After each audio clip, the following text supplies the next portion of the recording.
Welcome to a new episode of In Peace Stories. Our story today is from Rwanda. Rwanda, in the heart of Africa, witnessed a terrible ethnic war in 1994 that is considered by many to be a genocide.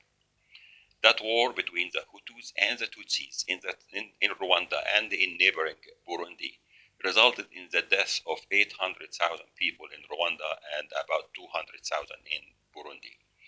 It was a terrible war where the neighbor killing neighbor, family members killing family members because of ethnic differences, instigated by politics, of course.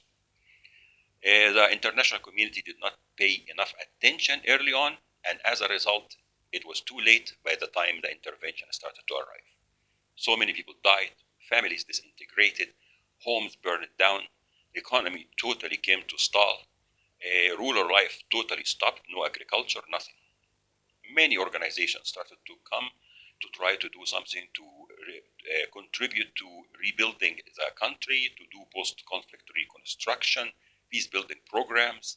And in the process, of course, they needed researchers and evaluators to assess to what extent such programs are making a difference.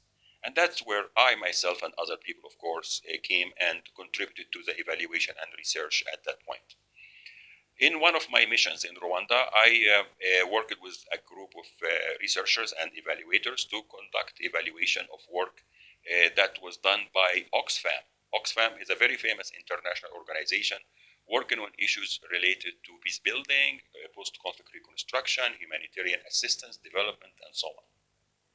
So the project they had in Rwanda focused on rebuilding the social, cultural, and economic life of people in rural areas in some of the places in Rwanda.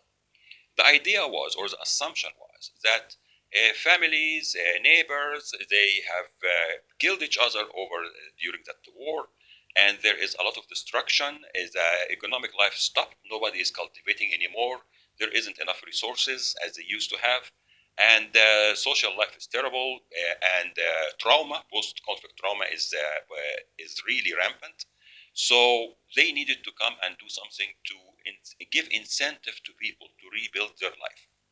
So they came up with an idea that if we know that those villagers in the rural areas used to cultivate their land as neighbors together and support each other when they are neighbors having land next to each other, then what we need to do is to find a way to give them incentive to work together again. And if they start to see the fruits of their work and they see the benefit coming to them, then life will start to come back to normal. But in the process, they need support by getting some kind of assistance in how to deal with conflict and how to manage conflict in a more peaceful way. So that they came up with an idea that we will ask families to come up together with a proposal to Oxfam to give them financial incentive to buy any equipment they need or anything that they need to improve the quality of their agricultural work. But there are two conditions: that the 4 or 5 families must be from different ethnic groups. They have to be Hutus and Tutsis. Second, if they are approved and they receive the support to get the assistance, then they have to come to trainings on conflict resolution with the objective that such training would help them to deal with their own conflicts that may happen around managing the project, but also to help to prevent any reoccurrence of the genocide, war, and killing.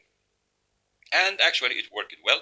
People came and they offered their own proposals, and Oxfam gives them funding, and they got whatever they asked for, and the wheel started turning.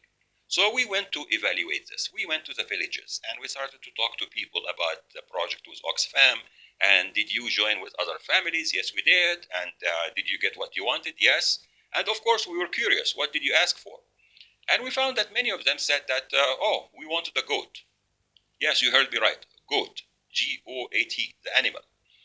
And we were very surprised, I have to say that, animal. We thought they would ask for water pump. They would ask for a truck that can run through to make things more efficient, things of that nature. But no, they wanted a goat. And I still remember clearly that myself and my colleagues coming with all those great degrees and education, and we started to guess why the goat was important. And many of us were inclined to think that the goat was important because of the meat, because of the milk, because of breeding the goat and getting more goats and make business out of this, or because the goat gives social status, or there is something in their culture. I remember that those were mainly the good justifications we gave for why a goat is important. However, what we understood was that the goat was important for them because of fertilization. Yes, fertilizer. The goat is a great fertilizer. The goat will eat some of the grass, and then when the goat will get out of that grass, and then this becomes a great fertilizer for the land. And that's what they needed. They knew from their experience that this fertilization of the land by using goat and the benefit of the goat around the land is something that will enhance their harvest, enhance the productivity, and make their life more efficient. And that's what they wanted. And it was really quite a surprise for us that with all the education we had, we did not know why a goat was important for farmers and people in rural areas. The lesson here is what? Is that with all the education we may have, with all the knowledge of peace and conflict resolution we may have, we cannot go anywhere in the world, assume that we know what's going on. We cannot go with our assumptions. We need to listen to people. We need to learn to know the story from people and to know what is going on from them, what is good for them, what's not good for them. And as you listen to more people, listen to them across gender, across other factors, class, ethnic groups, then you start to collect a story that is coming from the people. Instead of insisting that because you know, you studied so much, you had those great degrees, then you are the expert who knows everything. We go back to say everyone in conflict is an expert, and our job is to bring out that expertise through how we develop methods of collecting information. The GOAT was a great lesson for me professionally, and it really guided a lot of what I did since 2002.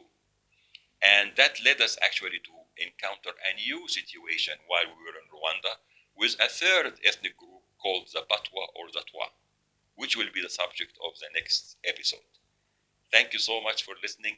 In peace, Amr.